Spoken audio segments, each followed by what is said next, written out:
자, 오늘 말씀 보면요, 중동의 한 이야기를 한번 하고 지나가려고 합니다. 중동 건설 현장에 파견된 한 성도가 있었습니다.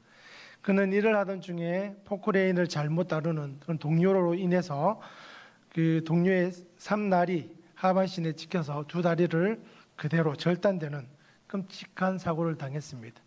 그때의 나이가 39세였다고 합니다. 기절 후에도 느껴질 정도로 고통은 강력했지만 이내 거짓말처럼 평안함이 느껴지며 하늘로 올라가는 그런 기분이 들었습니다. 마치 하나님이 안아주신 것 같은 그런 편안함을 느꼈습니다. 그래서 내가 죽어서 천국 가는구나, 그렇게 생각을 하고 눈을 떴는데 바로 그 앞에 불지옥이 펼쳐져 있었습니다. 더욱 믿을 수 없었던 것은 그곳에 그동안 알고 지냈던 사람들이 있었다라는 겁니다. 이웃에 사시던 어르신 또는 동네 선후배, 친구들이 거기에 있었다라는 것입니다. 그래서 성경에 나오는 대로 부자 나사로와 부자의 이야기가 떠올랐습니다. 그래서 이분은 1년 6개월 동안 9번의 대수술을 하고 38명의 수혈 끝에 목숨은 건졌습니다. 그리고 병원에서 정신을 차린 후에 이 성도는 영혼 구원이 무엇보다 중요하다고 생각해서 한국에 돌아와서 신학 공부를 해서 목사님이 되었습니다. 복음성가, 우리가 잘 알고 있는 불 속에라도 들어가서라는 찬양을 아마 들어보신 적이 있을 겁니다. 이것이 그 생일을 살아오신 최수동 목사님의 이야기입니다. 우리 불 속에라도 들어가서 이 찬양 우리가 잠시 한번 불러봤으면 좋겠습니다.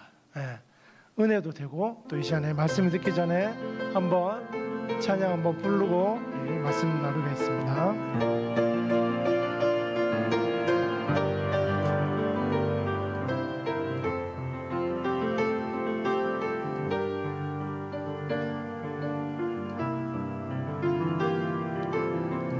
죄악된 세상을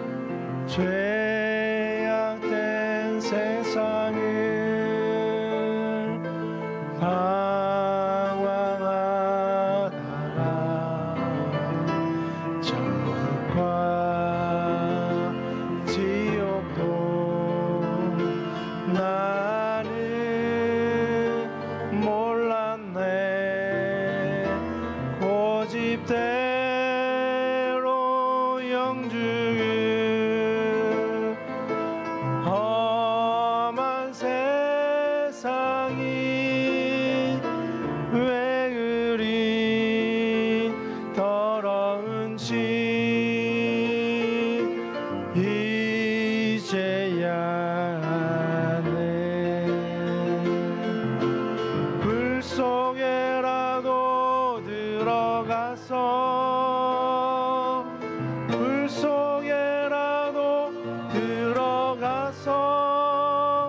세상에 널리 전하리.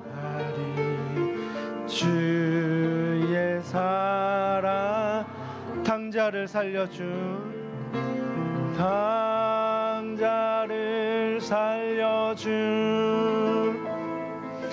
주님 말씀에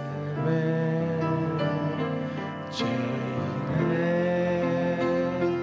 두 다리 묻어 두었네. 아들이여 일어나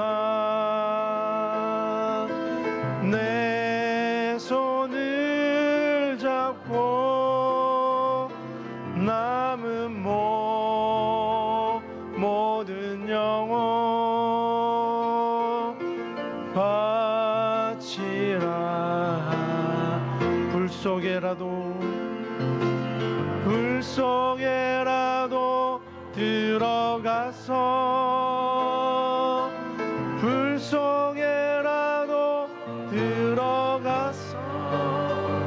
세상에 널리 전하리. 주의 사랑. 마지막입니다. 골고다 언덕길 골고다 언덕 길 오르신 예수 준수한 일꾼들 찾아 부르네. 거친 바다 험한 산 비가 맺혀도 십자가 내가 지고 끝내 이 길이 불 속에라도 들어가서 불 속에라도 들어가서 세상에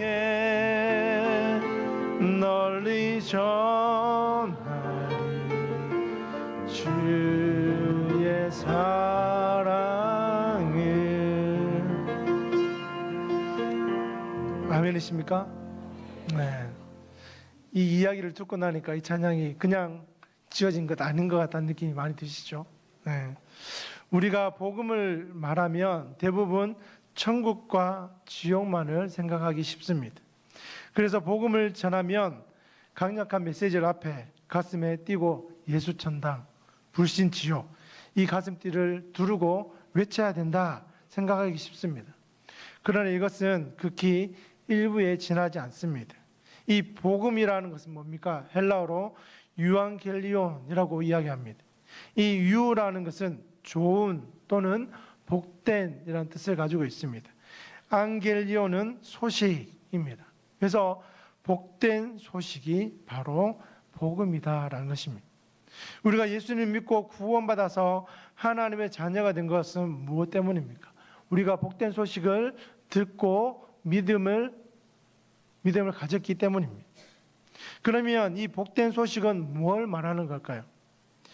닭장에 병아리를 품는 암탉이 사람이 들어갔는데도 미동도 하지 않았습니다. 그런데 그 닭장을 관리하는 주인은 그 이유를 알고 있었습니다. 간밤에 족제비가 다녀간 것이고 그 족제비가 암탉의 목을 물어 뜯고는 피를 빨아먹고 가버려서 죽었습니다. 암탉은 분명히 피할 수 있었는데 왜 가만히 앉아서 죽었을까요? 아마 피해버리면 품은 병아리들 모두가 죽으니까 품은 병아리들을 살리려고 그대로 앉아 죽음을 택했을 것입니다. 이처럼 우리 역시 죄로 인해 영원한 사망을 당할 것인데 우리를 살리시기 위해 하나님의 아들이시며 또 아무 죄 없으신 예수님이 십자가에서 우리의 죄를 대신해서 죽으심으로 우리에게 영원한 생명을 주셨다. 이것이 바로 복음입니다. 상당수의 성도님들은 복음을 정확히 알지 못하고 있는 것 같습니다. 복음이 가진 능력과 복음이 주는 혜택을 제대로 누리지 못한 채 살아가는 것을 보기 때문입니다. 말을 조금 바꾸면 성도들에게 기쁨과 능력이 없고 또 복음에 대해서 침묵하는 것은 복음을 모르기 때문이다라는 말입니다. 복음이 무엇인지를 안다면, 복음의 능력이 얼마 많은 것인지 안다면 결코 불안이나 염려, 근심 속에서만 살아갈 수 없기 때문입니다. 또 복음에 대해서도 침묵할 수 없기 때문입니다. 이런 현실은 바울 당시에도 마찬가지였습니다. 오늘 16절에 보면 바울은 로마 성도들에게 내가 복음을 부끄러워하지 아니하노니 라고 말씀하고 있습니다. 내가 복음을 부끄러워하지 아니한다라는 이 말은 우리에게 적어도 두 가지를 알려주고 있습니다. 첫째는 뭐냐면 당시에 많은 그리스도인들이 복음을 부끄러워하고 있었다는 것을 우리에게 알려줍니다. 복음을 부끄러워한다는 것은 복음과 그 능력에 대한 확신이 서지 않고 자신감이 없고 그래서 복음을 적극적으로 주장하지 못한다라는 말입니다. 복음을 부끄러워한다는 것은 복음을 자랑하지 않는다라는 말입니다. 사람들은 내세울 것이 없다, 자랑할 만한 것이 별로 없다라고 말하면서도 크고 작은 일들을 자랑합니다. 자신의 지식을 은근히 자랑하고 또 명예와 권력을 자랑하기도 합니다. 자신이 얼마만한 재산을 가지고 있는지, 자신이 이룬 성공이 어떤 것인지도 자랑하며 다닙니다. 자신의 늘씬한 키와 잘생긴 외모를 자랑하는 사람들도 있으며, 어떤 사람들은 자신의 건강을 자랑하기도 합니다. 그리고 자식의 자랑, 출신 학교의 자랑, 심지어 고향 자랑도 하는 사람들도 이처럼 많은 다양한 사람들이 자랑을 늘어놓고 있습니다. 즉 대부분의 사람들은 그들이 세상적으로 또는 인간적으로 자랑할 만한 것들을 가지고 있고 그것을 자랑하면서 산다라는 것입니다. 그런데도 정작 주님과 주님의 복음은 부끄러운 듯 감추며 살아가고 있습니다. 두 번째로 바울은 자신의 복음을 부끄러워하지 않는다고 말하고 있습니다. 그것은 어디에서 알 수 있습니까? 그가 로마 교회 성도들에게 보낸 첫 마디가 있습니다. 오늘 로마서 1장 1절에 보면 이렇게 기록하고 있습니다. 우리 1장 1절 말씀을 같이 한번 읽어보겠습니다. 같이 읽겠습니다. 예수 그리스도의 종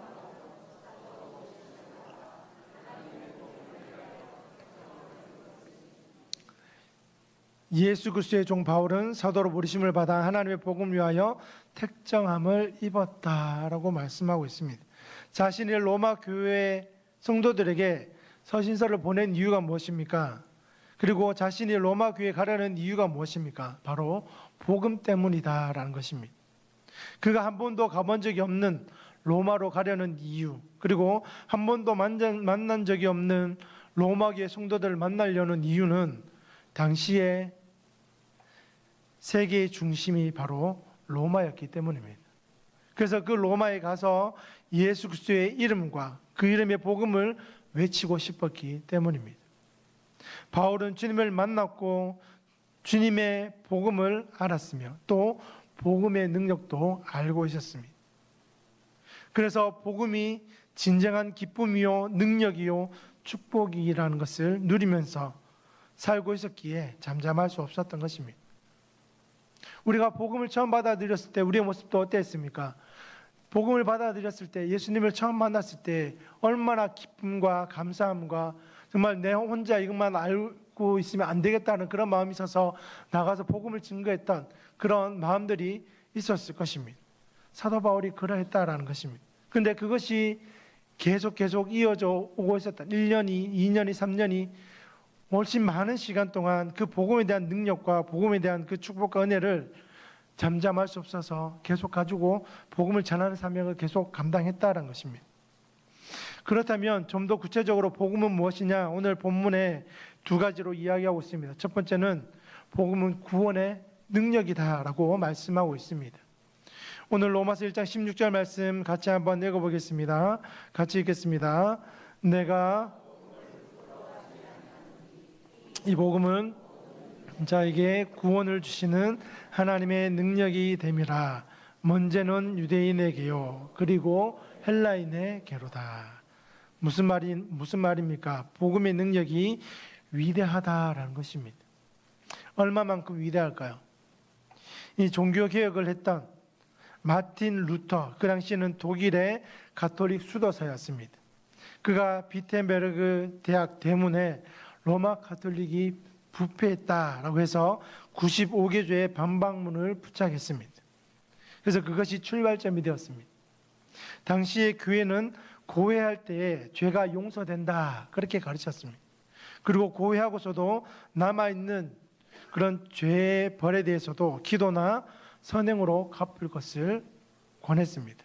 그 선행 중에는 단식이나 순례도 있었지만 교회에 재산을 기부하는 것도 포함되어 있었습니다.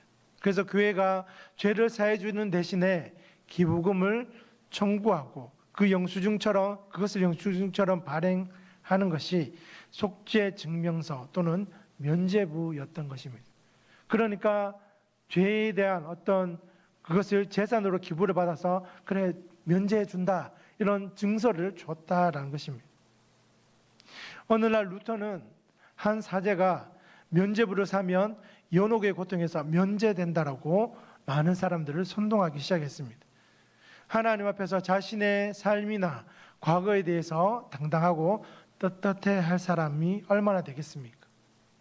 또 먼저 세상을 떠난 부모들이나 형제들이나 천국에 갔는지 지옥에 갔는지 알 수 없는 상황이고, 할 수만 있으면 그들을 좋은 데로 보내고 싶은 마음은 모두가 다 동일했습니다. 당연한 것이었습니다.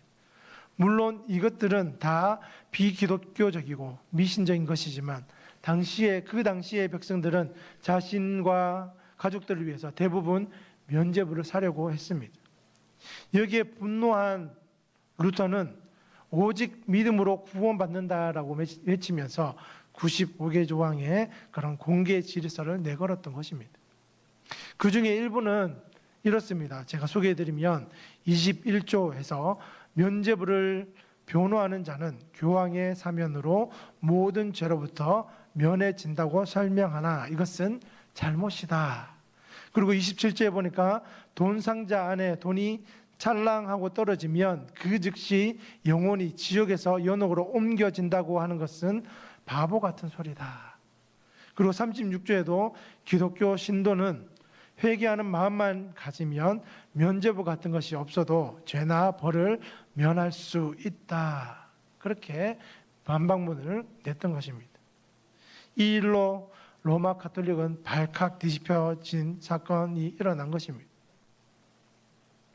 루터는 또 한 번은 로마에 있는 스칼라 성당에 갔습니다. 거기에는 뭐가 있냐면 예수님께서 빌라도에게 재판을 받으실 때에 가셨다고 하는 계단이 있습니다. 나무로 된 28개의 계단입니다. 콘스탄틴 대제의 어머니인 헬레나가 예루살렘에서 뜯어다가 갖다 놓았다고 전해진 것입니다. 그래서 많은 사람들이 이 계단을 소중하게 여겼는데 그 이유가 뭐냐? 이 계단을 무릎으로 기어 오르고 내리면 죄사함을 받는다. 연옥에 있는 죄인도 여기서 기도하면 구원을 받는다. 그렇게 가르쳤기 때문입니다. 루터는 이 계단을 무릎으로 기어 오르면서 계단마다 입을 맞췄고 계단마다 올라가면서 주기도문을 외웠습니다. 그런데 그 계단을 다 올라갔지만 죄는 여전히 남아 있었습니다. 바로 그때 그에게 말씀이 들려왔습니다. 하박국 2장 4절 말씀입니다. 의인은 그의 믿음으로 말미암아 살리라. 이 구절이 들려왔다는 거죠.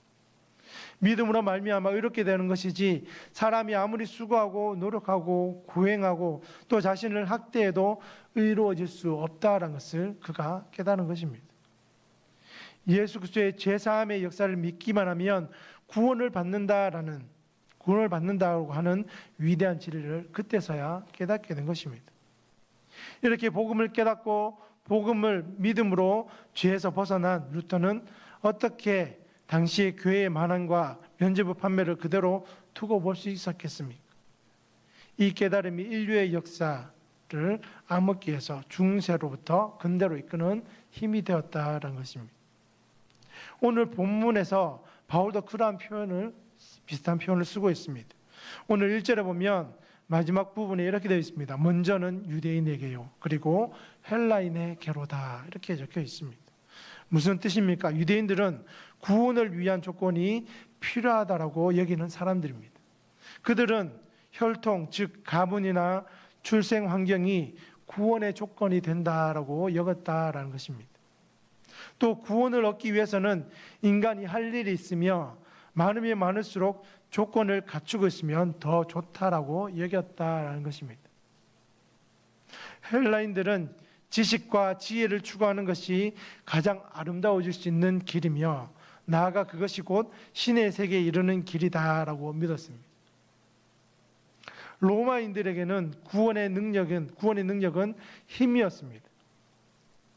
당시 로마법은 세계 최고의 법이었습니다.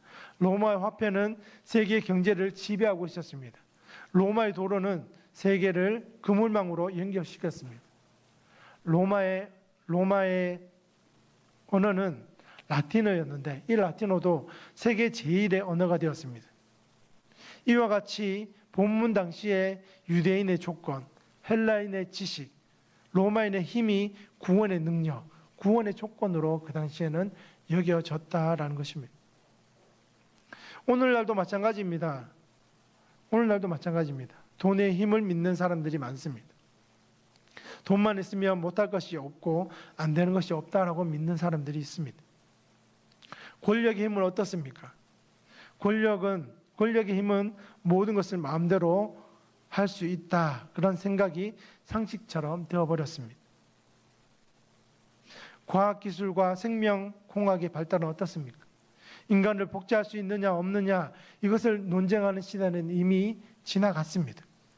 복제된 인간의 존엄성의 문제 또는 그 영혼은 하나님의 창조물이냐 아니냐 이런 것을 논할 시대가 되어버렸습니다. 그 외에도 아름다움의 능력, 무기의 능력, 정보의 능력, 이 우리가 살아가는 시대는 능력이 되는 것, 인간을 승리하게 하고 성공의 맛을 보게 만드는 것들로 가득 차 있습니다. 그러나 이것들은 사람을 구원에 이르게 할 수 없다라는 것입니다. 구원에 이를 수 있는 유일한 길은 뭡니까? 오직 예수 그리스도의 복음뿐입니다. 또한 사람의 더러운 마음을 깨끗하게 하고 불의한 마음을 의롭게 하며 부정직한 마음을 정직하게 하는 것. 다시 말해서 사람의 마음과 인격과 삶을 새롭게 하는 능력이 어디에 있습니까? 오직 복음에 있다라는 것입니다. 죄악에 매여 있던 사람이 죄의 사슬을 끊고 자유인이 되게 하는 능력도 복음뿐입니다. 복음은 사람들을 죄책감으로부터 구원합니다. 죄의 형벌과 하나님으로부터의 단절, 영원한 버림받음으로부터 구하는 것이 바로 복음의 능력입니다. 모든 염려와 불안을 극복하고 기쁨과 평안을 얻게 하는 것도 복음뿐입니다. 또한 복음은 사람들로 하여금 주님의 복과 은혜를 누리게 하며 영원한 삶을 얻게 하는 것입니다. 우리는 이 복음의 능력을 믿어야 합니다. 오늘 본문의 바울처럼 루터처럼 우리가 외쳐야 되는 것입니다. 복음을 부끄러워해서는 안 된다라는 것입니다. 복음의 능력을 맛보셨다면 여러분들도 주님과 복음을 자랑하는 삶을 살아야 한다라는 것입니다. 내가 나아가는 그곳에, 내가 앉아 있는 그곳에, 내가 일하고 있는 그곳에 복음의 능력을 삶으로 또 우리 입술로 나타내야 한다라는 것입니다. 두 번째로 복음을 뭐라고 이야기하고 있습니다. 복음에는 하나님의 의가 나타난다라고 말씀하고 있습니다. 오늘 로마서 1장 17절 말씀을 같이 한번 읽어보겠습니다. 17절 말씀입니다. 복음에는 하나님의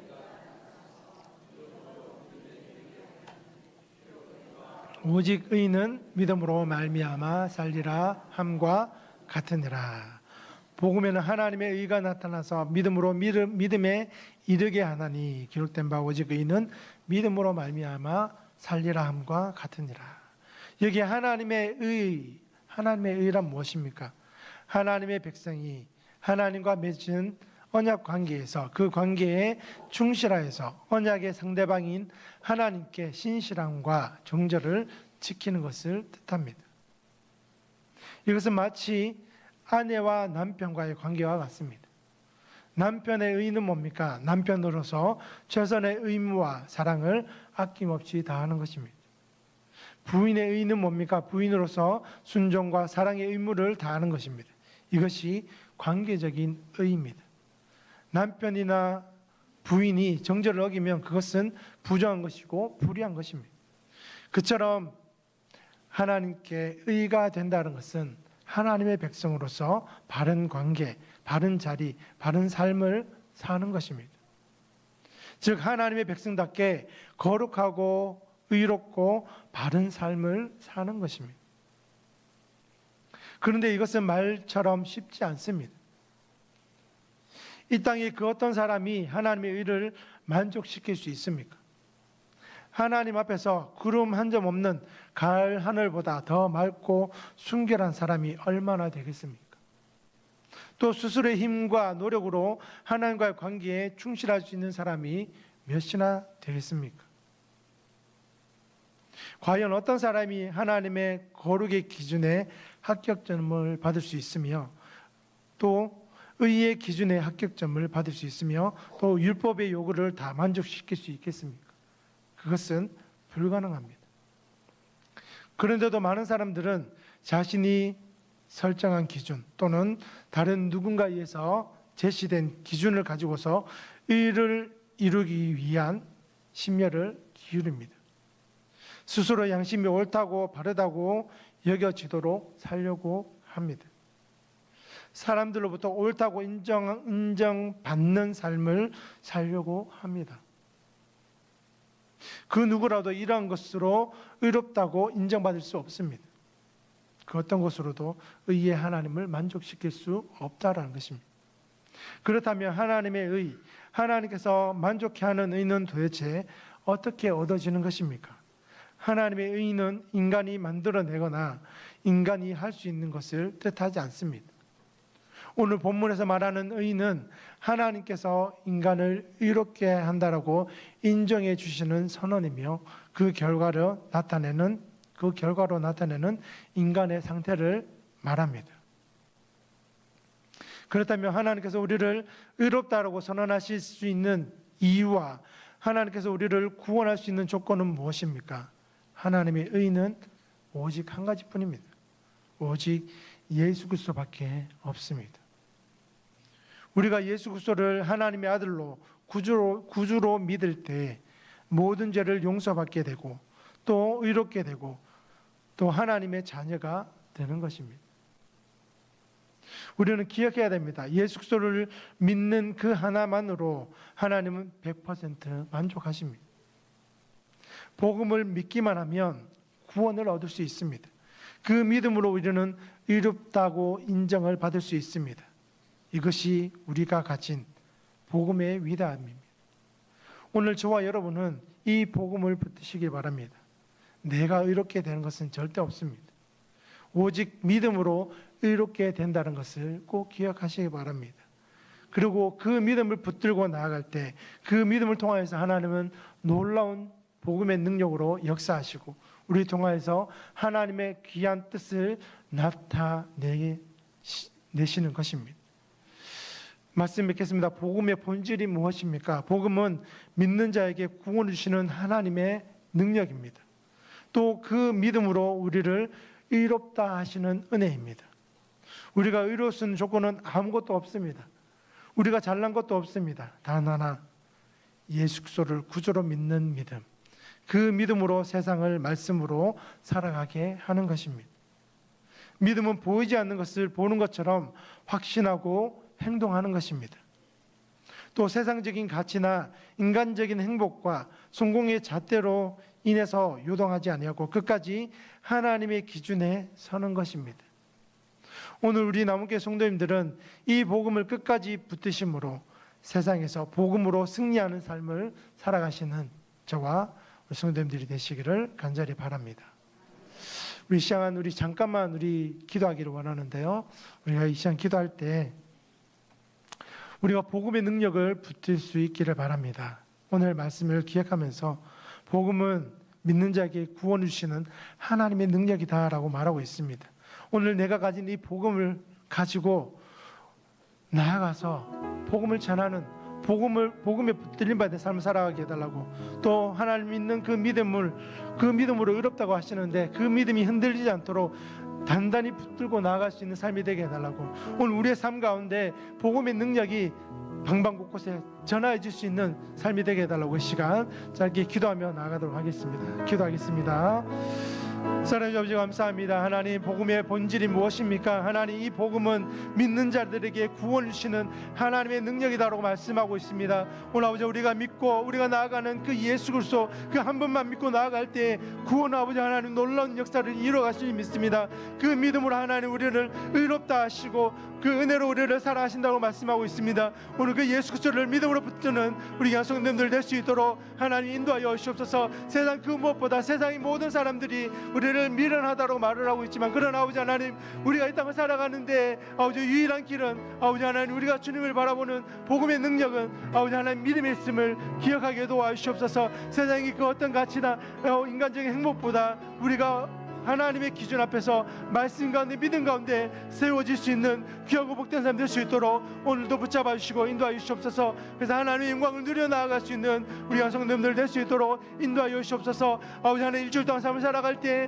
하나님 이 말씀 붙들고 복음의 능력 앞에 설 수 있는 우리 모두가 되어주게 도와주시고, 믿음 가운데 하나님이 의롭다 하시는 그 은혜를 누리며 나아갈 수 있는 우리 모두가 되게 축복하여 주옵소서.